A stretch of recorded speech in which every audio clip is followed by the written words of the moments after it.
Hi ಎಲ್ರಿಗೂ ನಮಸ್ಕಾರ. ನಾನು ನಿಮ್ಮ ಗಂಗಾ. ಎಲ್ಲರೂ ಹೇಗಿದ್ದೀರಾ? ಎಲ್ಲರೂ ಚೆನ್ನಾಗಿದ್ದೀರಾ ಅಂತ ಅಂದ್ಕೊತೀನಿ. ತುಂಬ ದಿನ ಆಯಿತು ವೀಡಿಯೋ ಮಾಡೋಕ್ಕಾಗ್ತಾ ಇರಲಿಲ್ಲ. ವೀಡಿಯೋಸ್ ಎಲ್ಲ ಮಾಡಿಟ್ಕೊಂಡಿದ್ದೆ, ಬಟ್ ಎಡಿಟ್ ಮಾಡೋದಕ್ಕೆ ಊರಲ್ಲಿದ್ದೆ ಅಲ್ವಾ, ಅಲ್ಲಿ ನೆಟ್ವರ್ಕ್ ಪ್ರಾಬ್ಲಮ್ ಇರೋದ್ರಿಂದ ಅಪ್ಲೋಡ್ ಮಾಡೋಕ್ಕಾಗ್ತಾ ಇರಲಿಲ್ಲ. ಸೊ ಇದು ಒಂದು ವಾರದ ಹಿಂದಿನ ವೀಡಿಯೋ. ನಾವು ಊರಿಂದ ಆಲ್ರೆಡಿ ಬೆಂಗಳೂರಿಗೆ ಬಂದಿದ್ವಿ. ಸೊ ನಮ್ಮ ಅಕ್ಕನೂ ಜೊತೆಲೇ ಕರ್ಕೊಂಬಂದಿದ್ದೆ. ಸೊ ಇವಾಗ ನಮ್ಮ ಮನೆಯಲ್ಲಿ 6 ಜನ ಇದ್ವಿ, ಇವಾಗ 8 ಜನ ಆದ್ವಿ. ಸೊ ನಾನಿಲ್ಲಿ ನಾಳೆ ದೋಸೆ ಮಾಡೋಣ ಅಂತ ದೋಸೆಗೆ ಎಲ್ಲ ಇಟ್ಟು ರುಬ್ತಾ ಇದ್ದೆ. ನಾನು ಎಲ್ಲೂ ಹೊರಗಡೆ ಕೊಡಲ್ಲ, ಎಷ್ಟೇ ಜನ ಇದ್ದರೂ ಸ್ವಲ್ಪನೇ ಹಾಕ್ಕೊಂಡು ಮನೇಲೇ ಮಾಡ್ತೀನಿ, ಹೊರಗಡೆ ಎಲ್ಲೂ ಕೊಡಲ್ಲ.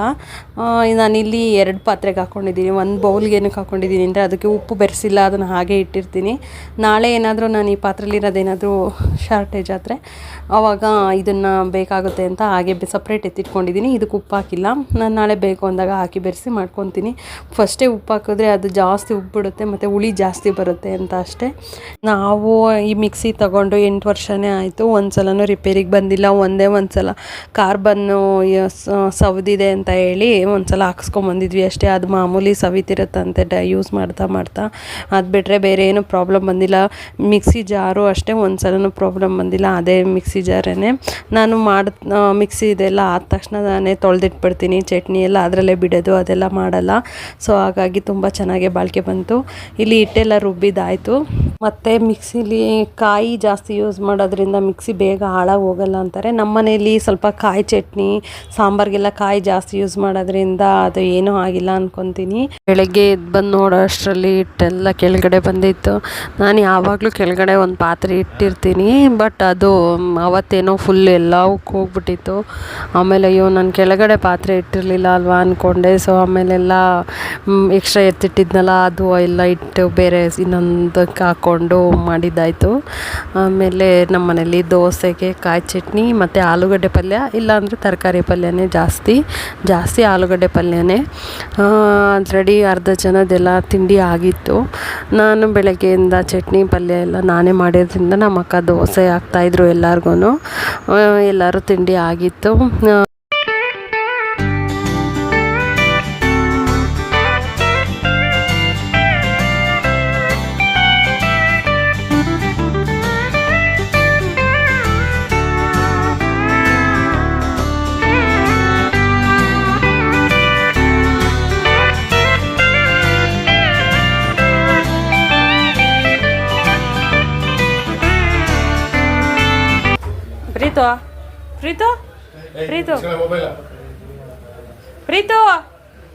ಪ್ರೀತು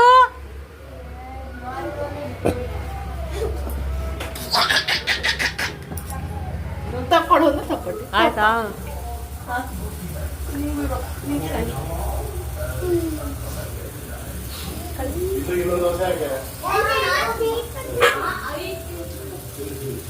ಇದೊಂದು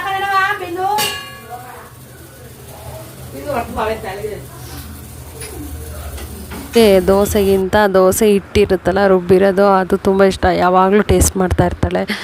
ಎಷ್ಟು ಹೇಳಿದ್ರು ಬಿಡಲ್ಲ, ಹಸಿ ತಿನ್ನಬಾರ್ದು ಅಂದರೆ ಕೇಳೋದೇ ಇಲ್ಲ. ಇನ್ನು ಅವಳು ಸ್ವಲ್ಪ ರಂಗೋಲಿ ವಿಭೂತಿ ಎಲ್ಲ ತಿಂತಾ ಇರ್ತಾಳೆ. ಸೊ ಅದಕ್ಕೆ ಈ ಸಲ ಊರಿಗೆ ಹೋದಾಗ ಹೇಳಿದೆ, ಅಲ್ಲಿ ಹೇಳಿದ್ರು ಹಿಂಗೆ ರಂಗೋಲೆ ವಿಭೂತಿ ಈ ಥರ ಎಲ್ಲ ತಿಂದರೆ ಔಷಧಿ ಕೊಡ್ತಾರಂತೆ, ನಾಟಿ ಔಷಧಿ. ಅದನ್ನು ಅಲ್ಲೇ ಇದ್ದು 1 ವಾರ ಕೊಡಿಸ್ಬೇಕಂತೆ. ಸೊ ಅದಕ್ಕೆ ಈಗ ನೆಕ್ಸ್ಟ್ ಟೈಮ್ ನಾನು ಊರಿಗೆ ಹೋದಾಗ ಅದನ್ನು ಕೊಡ್ಸೋಣ ಅಂತ ಅಂದ್ಕೊಂಡಿದ್ದೀನಿ. ಇದ್ರ ಬಗ್ಗೆ ನಿಮ್ಗೇನಾದರೂ ಗೊತ್ತಿದ್ದರೆ ಪ್ಲೀಸ್ ಕಾಮೆಂಟಲ್ಲಿ ತಿಳಿಸಿ.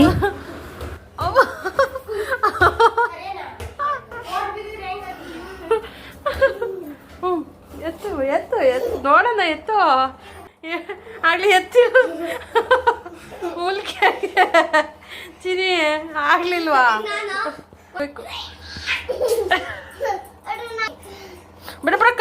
ಏನಾಗಿತ್ತು ಅಂತ ಕಲೆಕ್ಟ್ ಹಣ್ಣು ಕಟ್ ಮಾಡೋಣ ಅಂತ ಒಳಗಡೆ ಬಂದ ತಕ್ಷಣ ಪ್ರೀತು ಅಲ್ಲಿ ಎತ್ಕೊಂಡು ನಿಂತ್ಕೊಂಡ್ಬಿಟ್ಲು. ನಮಗೆ ಶಾಕ್ ಆಯಿತು. ಅದು 5 kg 6 kg ಇದೆ, ಅದು ತಿತ್ಬಿಟ್ಲು ಅಂತ. ಸೊ ಇನ್ನೊಂದು ಸಲ ಎತ್ತು ಚಿನ್ನಿ ಅಂದ್ವಿ, ಬಟ್ ಪಾಪ ತುಂಬ ಟ್ರೈ ಮಾಡಿದ್ಲು, ಅದು ಎತ್ತಕ್ಕಾಗಲೇ ಇಲ್ಲ. ಮಧ್ಯಾಹ್ನ ಆಗಿರೋದ್ರಿಂದ ಬೇಸಿಗೆಯಲ್ಲಿ ನಾವು ವಾರಕ್ಕೆ 2 ದಿನ ಅಂತೂ ಕಲ್ಲಂಗಡಿ ಹಣ್ಣು ತಿಂತಾನೆ ಇರ್ತೀವಿ.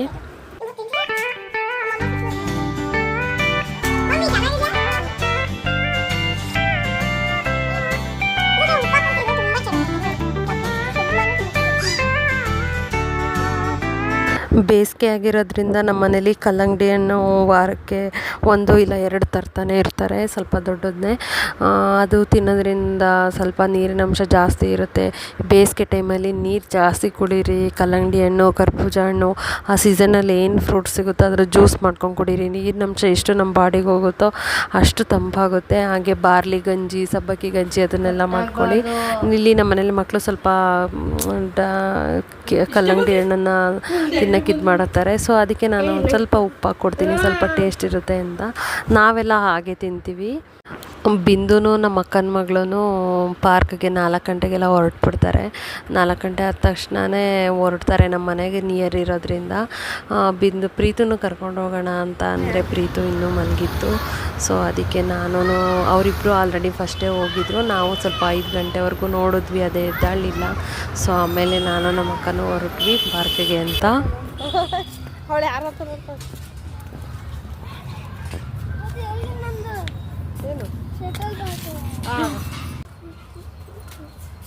ಇವತ್ತು ಪಾರ್ಕಿಗೆ ಬಂದಿದ್ದೀವಿ. ಇದು ನಮ್ಮ ಮನೆ ಹತ್ರ ಇರೋ ನಿಯರ್ ಪಾರ್ಕ್, ಅಂದರೆ ತುಂಬ ಹತ್ರ, ಅಂದರೆ ತುಂಬ ಹತ್ರ ಇದೆ. 3 ನಿಮಿಷದಲ್ಲೆಲ್ಲ ನೆಡ್ಕೊಂಬರ್ಬೋದು. ಪ್ರೀತು ಮಲಗಿದ್ಲು, ಹಾಗಾಗಿ ಅವಳನ್ನ ಬಿಟ್ಟು ಬಂದಿದ್ದೀವಿ. ಇವರು ನಮ್ಮ ಅಕ್ಕ, ನನಗಿನ್ನ ಸಣ್ಣ ಇದ್ದಾರೆ ಅಂತ ಅಂದ್ಕೋಬೇಡಿ. ಇವರು ನಮ್ಮ ಅಕ್ಕ ದ್ರಾಕ್ಷಾಯಿಣಿ ಅಂತ. ನೋಡಿನೇ ನನ್ನ ಮಗಳು, ನಿಮಗೆಲ್ಲ ಗೊತ್ತೇ ಇದೆ. ಇವಳು ನಮ್ಮ ಅಕ್ಕನ ಮಗಳು, ವಿಡಿಯೋ ಮಾಡ್ತಾ ಇದ್ದಾಳೆ. ರೂಪಾ ಅಂತ ಹಾಲಿಡೇಸ್ಗೆ ಬೆಂಗಳೂರಿಗೆ ಬಂದಿದ್ದಾರೆ ನಮ್ಮ ಜೊತೆ. ಇದು ಬಂದು ನಮ್ಮ ಮನೆ ಹತ್ರ ಇರೋ ಪಾರ್ಕು, ತುಂಬ ಚೆನ್ನಾಗಿದೆ. ವಾಕ್ ಮಾಡೋರಿಗೆಲ್ಲ ದೊಡ್ಡದಾಗಿ ಚೆನ್ನಾಗಿದೆ. ಪಾರ್ಕು ತುಂಬ ಚೆನ್ನಾಗಿ ಮೇಂಟೈನ್ ಮಾಡಿದ್ದಾರೆ. ಮತ್ತು ಕೂತ್ಕೊಳ್ಳೋಕ್ಕೆ ವಯಸ್ಸಾದವ್ರಿಗೆ ಮತ್ತು ಬೆಂಚ್ ಕಲ್ಗಳು ಎಲ್ಲ ಇದೆ. ಮತ್ತು ಪಾರ್ಕಲ್ಲಿ ಚಿಕ್ಕ ಮಕ್ಳಿಗೆ ಆಟ ಆಡೋಕ್ಕೆ ಆ ಕಡೆ ಸೈಡ್ ಇದೆ. ಬಟ್ ನಾವು ಇವತ್ತು ಆ ಕಡೆ ಹೋಗಲೇ ಇಲ್ಲ. ಒಂದು ರೌಂಡ್ ವಾಕ್ ಮಾಡ್ಕೊಂಡು ಹಿಂಗೆ ಬಂದು ಇಲ್ಲಿ ಖಾಲಿ ಇತ್ತು ಅಂತ ಇಲ್ಲೇ ಆಟ ಆಡೋಕ್ಕೆ ಶುರು ಮಾಡಿದ್ವಿ. ಆಟ ಆಡೋಣ ಅಂತ ಅಂದ್ಬಿಟ್ಟು ಇಲ್ಲೇ ಕೂತ್ಕೊಂಡ್ವಿ, ನಾವು ಆ ಕಡೆ ಹೋಗಲಿಲ್ಲ. ಬಟ್ ಪಾರ್ಕ್ ಅಂತೂ ತುಂಬಾ ಚೆನ್ನಾಗಿದೆ. ಸ್ಲೈಡ್ ಅಂದರೆ ಜಾರಬಂಡೆ, ಸೀಸಾ, ಜೋಕಾಲಿ ಪ್ರತಿಯೊಂದು ಆಟ ಆಡೋಕ್ಕಿದೆ. ನಮ್ಮ ಬಿಂದು ಪಾರ್ಕ್ ಹೋಗೋದು ಅಂದರೆ ತುಂಬಾ ಇಷ್ಟ. ಮತ್ತು ನಾವು, ಅವಳು ಬ್ಯಾಡ್ಮಿಂಟನ್ ತಂದಿರಲಿಲ್ಲ ಅಂತ ಹೇಳಿದ್ಲಲ್ಲ, ಮತ್ತೆ ಮನೆಗೆ ಇಬ್ಬರು ಹೋಗಿ ತೊಗೊಂಡು ಬಂದರು. ಸೊ ಅವಳ ಜೊತೆ ಸ್ವಲ್ಪ ಹೊತ್ತು ಆಟ ಆಡಿದ್ವಿ. ನಮ್ಮ ಬಿಂದು ಎಲ್ಲದನ್ನೂ ಹೊಸದು ಕಲಿಯೋಕ್ಕೆ ಅವಳಿಗೆ ತುಂಬಾ ಇಷ್ಟ. ಪ್ರತಿಯೊಂದೂ ಹೊಸ್ದಾಗಿ ಕಲ್ತ್ಕೊತಾಳೆ. ಇದು ಕಷ್ಟ, ಅದು ಕಷ್ಟ ಅಂತ ಎಲ್ಲ ಏನು ಹೇಳಲ್ಲ, ಎಲ್ಲದನ್ನೂ ಕಲಿಬೇಕು ಅಂತ ಅವಳ ಆಸೆ. ಪ್ರತಿಯೊಂದೂ ನಾನು ಮಾಡಲ್ಲ ಅಂತ ಯಾವುದೂ ಹೇಳಲ್ಲ, ಎಲ್ಲದನ್ನೂ ಇಷ್ಟಪಟ್ಟು ಮಾಡ್ಕೊತಾಳೆ. ಬಿಂದು ಸ್ಕೂಲಲ್ಲಿ ಸ್ಕೌಟ್ ಆ್ಯಂಡ್ ಗೈಡ್ ಅಂತ ಸೇರಿಕೊಂಡಿದ್ದು, ಸ್ಕೌಟ್ ಆ್ಯಂಡ್ ಗೈಡ್ಗೆ. ಸೊ ಅದರಲ್ಲಿ 2 ಡೇಸ್ ಅಷ್ಟೇ ಪ್ರಾಕ್ಟೀಸ್ ಮಾಡಿಸಿದ್ದು ಇವ್ರ ಸ್ಕೂಲಲ್ಲಿ. ಸೊ ಬಟ್ ಅವಳು ಕ್ಲೇ ಮಾಡ್ಲಿಂಗಲ್ಲಿ ಫಸ್ಟ್ ಪ್ರೈಸ್ ತೊಗೊಂಬಂದ್ಲು, ಮತ್ತು ಗೋಲ್ಡ್ ಮೆಡಲ್ಲು ತೊಗೊಂಬಂದ್ಲು. ನಮಗಂತೂ ತುಂಬಾ ಖುಷಿ ಆಯಿತು. ಅದನ್ನು ಒಂದಿನ ನಿಮ್ಮ ಹತ್ರ ಶೇರ್ ಮಾಡ್ಕೊತೀನಿ. ಪ್ಲೀಸ್ ನಮ್ಮ ಚಾನಲ್ ಯಾರು ಹೊಸ್ದಾಗಿ ನೋಡ್ತಾ ಇದ್ದೀರಾ, ಪ್ಲೀಸ್ ನಮ್ಮ ಚಾನಲ್ಗೆ ಸಬ್ಸ್ಕ್ರೈಬ್ ಆಗಿ. ನಿಮ್ಮ ಸಪೋರ್ಟ್ ತುಂಬಾ ಮುಖ್ಯ. ಇನ್ನು ಎಲ್ಲರದು ಆಟ ಆಡಿದ್ದಾಯಿತು, ಮನೆಗೆ ಹೊರಟ್ವಿ. ಈ ಪಾರ್ಕಲ್ಲಿ ಸುತ್ತನೂ ಫುಲ್ ಚಾಟ್ಸ್ ಅಂಗಡಿಗಳಿದೆ, ಮತ್ತು ತರಕಾರಿ ಅಂಗಡಿ ಎಲ್ಲ ಇದೆ. ನಾವೇನಾದ್ರು ಬಂದರೆ ಚಾಟ್ಸ್ ಏನಾದ್ರು ತಿನ್ಕೊಂಡು ತರಕಾರಿ ಏನಾದ್ರು ಇದ್ದರೆ ತಗೊಂಡೆ ಮನೆಗೆ ಹೋಗೋದು.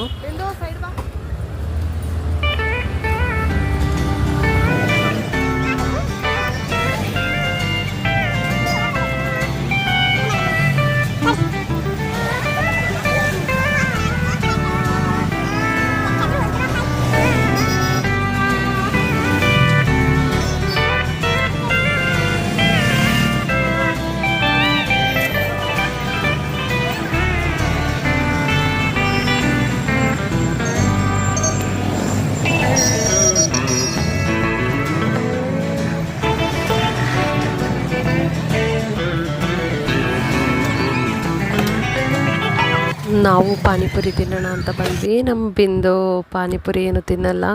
ಸೊ ಅದಕ್ಕೆ ಅವಳು ಒಂದು ಬಾದಾಮಿ ಹಾಲು ತಗೊತೀನಿ, ಚಾಕ್ಲೇಟ್ ಮಿಲ್ಕ್ ಶೇಕ್ ಅಂತ ಹೇಳಿ ತಗೊಂಡ್ಳು.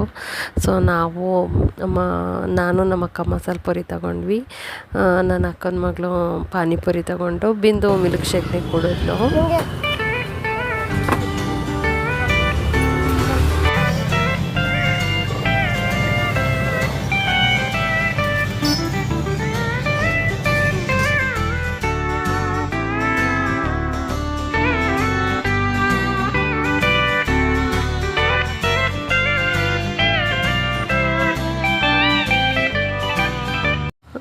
ಸದ್ಯ ನಾವೊಬ್ಬ ಮನೆಗೆ ನಾವು ಬಂದ್ವಿ, ಅಷ್ಟರಲ್ಲಿ ಪ್ರೀತೂ ಇದ್ಲು. ಸೊ ಅವಳಿಗೆ ಗೊತ್ತಾಗಲಿಲ್ಲ ನಾವು ಬಿಟ್ಟೋಗಿದ್ವಿ ಪಾರ್ಕ್ಗೆ ಅಂತ.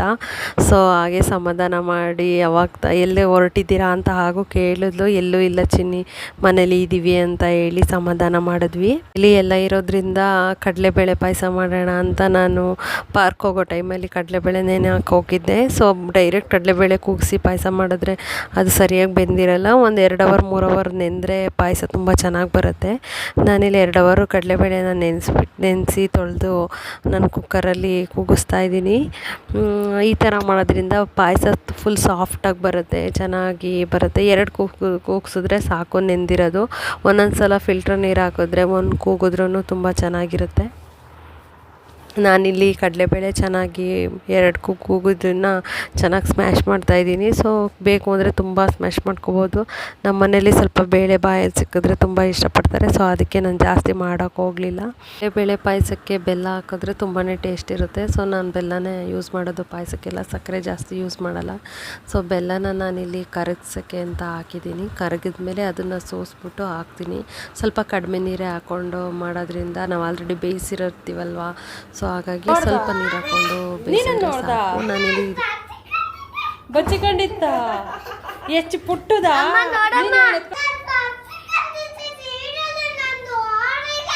ನೋಡ್ದ. ಈಗ ಕರ್ಕೊಂಡು ಹೋಗ್ತೀನಿ, ಬಾತ್ ನೋಡ್ಕೊಂಬರೋಣ. ಬತ್ತೀಯ ಸಾಕನ ಅದು ನಮ್ಮ ಮನೇಲಿ ಹಾಲು ಕೊಟ್ಟಿದ್ದಲ್ಲ, ಎಲ್ಲಿ ಕಾಲು ಸಿಕ್ಕಿದ್ದೀನಿ. ಅನ್ನ ಕೂಲ ಇರೋ ಕೊಡ್ತೀನಿ, ಅದು ಕಿವುಚ್ಬೇಕು ಅದಕ್ಕೆ. ಪ್ರೀತು ಅದಕ್ಕೆ ಊಟ ಹಾಕೋಣ, ಬೆಕ್ಕಿಗೆ ಹಾಕ್ಲಾ? ಏನು ಕೊಡೋಣ ಊಟ?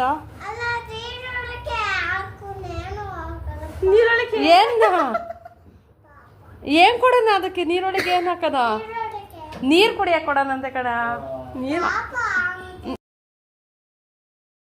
ಪ್ರೀತು ಯಾವುದ್ರ ಬಗ್ಗೆ ಮಾತಾಡ್ತಾ ಇದ್ದಾಳೆ ಅಂದರೆ, ಇದ್ಕಿದ್ದಂಗೆ ಟೆರೆಸ್ ಮೇಲೆ ಬೆಕ್ಕು ಸೌಂಡ್ ಕೇಳಿಸ್ತಾ ಇತ್ತು. ಸೊ ನಾವು ಅಲ್ಲೋಗಿ ನೋಡಿದ್ರೆ ಒಂದು ಪುಟ್ಟ ಮರಿ, 1 ತಿಂಗಳದು. ಅದು ಯಾರು ತಂದುಬಿಟ್ಟಿದ್ದಾರೋ ಏನೋ ಗೊತ್ತಿಲ್ಲ. ಬೆಂಗಳೂರಲ್ಲಂತೂ ನಾನು ಬೆಕ್ಕಂತೂ ನೋಡೇ ಇಲ್ಲ.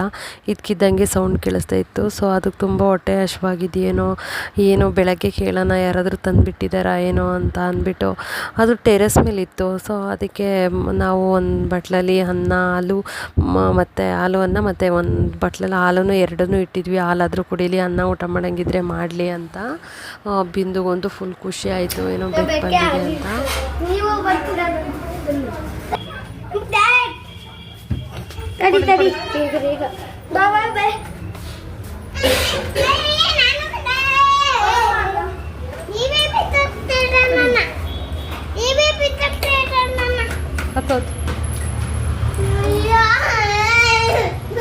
ಬಿಂದು ಇರೋ ನಿಮಿಷ.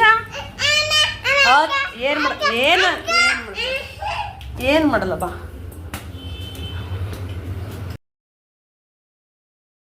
ಪ್ರೀತಿಗೂ ಬಿಂದುಗೂ ಅಂತೂ ಫುಲ್ ಖುಷಿ ಆಯಿತು, ಮನೆಗೊಂದು ಪ್ರಾಣಿ ಬಂದಿದೆ ಅಂತ.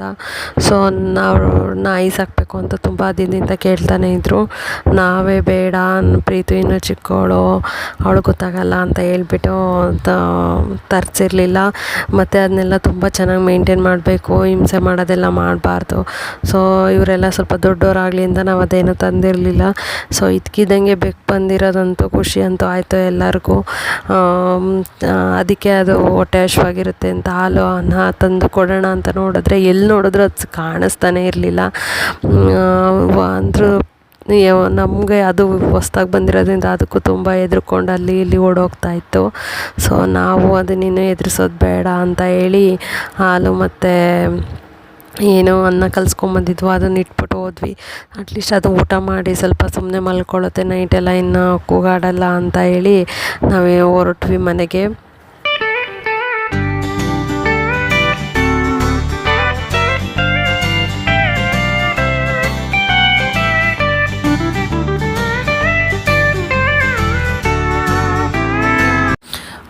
ಪ್ರೀತು ಬಿಂದುಗಂತೂ ಬೆಕ್ಕು ಬಂದಿದ್ದು ತುಂಬಾ ಖುಷಿ ಆಯಿತು. ಪ್ರೀತು ಅಂತೂ ಬೆಕ್ಕು ಬಗ್ಗೆ ಅದು ಇದು ಅಂತ ಹೇಳ್ತಾನೆ ಇದ್ಲು. ಮನೇಲಿ ಜನ ಇರೋದ್ರಿಂದ ಸೌಂಡು ಜಾಸ್ತಿ ಇತ್ತು ಮತ್ತು TV ಸೌಂಡು ಜಾಸ್ತಿ ಇತ್ತು. ಸೊ ನಾನು ಇದಕ್ಕಿಲ್ಲಿ ವಾಯ್ಸ್ನ ಮ್ಯೂಟ್ ಮಾಡಿದ್ದೀನಿ. ಬಿಕ್ ಬಂದಿದ್ದಂತೂ ನಮಗಂತೂ ಖುಷಿ ಆಯಿತು. ಏನೋ ಜೊತೇಲಿರುತ್ತೆ, ಒಂದು ಮಕ್ಳಿಗೂ ಇಷ್ಟ ಆಯ್ತಲ್ಲ ಅಂತ. ಸೊ ನಮ್ಮ ಪಾಯಸನ ಅರ್ಧಕ್ಕೆ ಬಿಟ್ಟು ಹೋಗಿದ್ದೆ. ಸೊ ನಾನಿಲ್ಲಿ ಶಾವಿಗೆನ ಸಪ್ರೇಟ್ ಬೇಯಿಸಿಟ್ಕೊಂಡಿದ್ದೆ. ಸೊ ಅದನ್ನು ಈ ಕಡಲೆಬೇಳೆ ಏನು ಬೇಯಿಸಿದ್ನಲ್ಲ ಅದರೊಳಗೆ ಹಾಕ್ಕೊತಾ ಇದ್ದೀನಿ. ಮತ್ತು ನಾನಿಲ್ಲಿ ಇದಕ್ಕೆ ಸ್ವಲ್ಪ ಏಲಕ್ಕಿ ಪುಡಿನೂ ಹಾಕ್ಕೊಂಡೆ. ಏಲಕ್ಕಿ ಪುಡಿ ಹಾಕೋದ್ರಿಂದ ಪಾಯಸ ಟೇಸ್ಟ್ ತುಂಬಾ ಚೆನ್ನಾಗಿರುತ್ತೆ.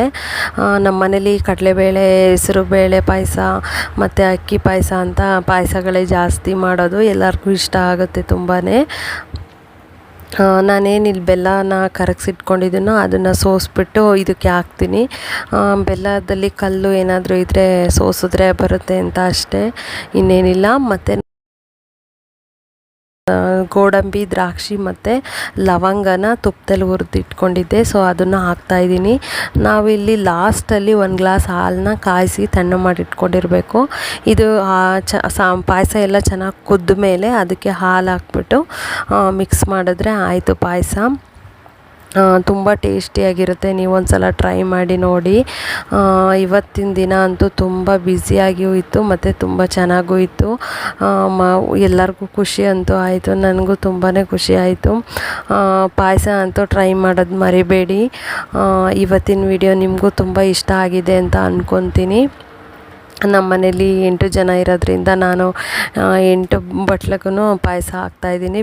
ಎಲ್ಲರೂ ಪಾಯಸ ತುಂಬ ಚೆನ್ನಾಗಿದೆ ಅಂತ ಹೇಳಿದ್ರು. ನೀವು ಒಂದು ಸಲ ಟ್ರೈ ಮಾಡಿ. ಯಾರೆಲ್ಲ ನಮ್ಮ ಚಾನಲ್ನ ಹೊಸ್ದಾಗಿ ನೋಡ್ತಾ ಇದ್ದೀರಾ, ಪ್ಲೀಸ್ ನಮ್ಮ ಚಾನಲ್ಗೆ ಸಬ್ಸ್ಕ್ರೈಬ್ ಆಗಿ. ಸಬ್ಸ್ಕ್ರೈಬ್ ಆಗೋದ್ರಿಂದ ಯಾವುದೇ ರೀತಿಯ ಅಮೌಂಟ್ ಅಂತ ಕಟ್ಟಾಗಲ್ಲ. ನಾನು ಹಾಕೋ ವೀಡಿಯೋಸ್ ಫಸ್ಟು ನಿಮಗೆ ಬರುತ್ತೆ, ನೀವು ನೋಡ್ಬೋದು. ಪ್ಲೀಸ್ ನಮ್ಮ ಚಾನಲ್ಗೆ ಸಪೋರ್ಟ್ ಮಾಡಿ, ಲೈಕ್ ಮಾಡಿ, ಕಾಮೆಂಟ್ ಮಾಡಿ, ಮತ್ತು ನಿಮ್ಮ ಫ್ರೆಂಡ್ಸ್ಗೆಲ್ಲ ಶೇರ್ ಮಾಡಿ ಕೇಳ್ಕೊತೀನಿ. ನನ್ನೆಲ್ಲ ವೀಡಿಯೋಸ್ಗಳ್ನು ನೋಡಿ ಸಪೋರ್ಟ್ ಮಾಡಿ. ನಿಮ್ಮ ಸಪೋರ್ಟ್ನ ನನಗೆ ಯಾವಾಗಲೂ ಬೇಕು.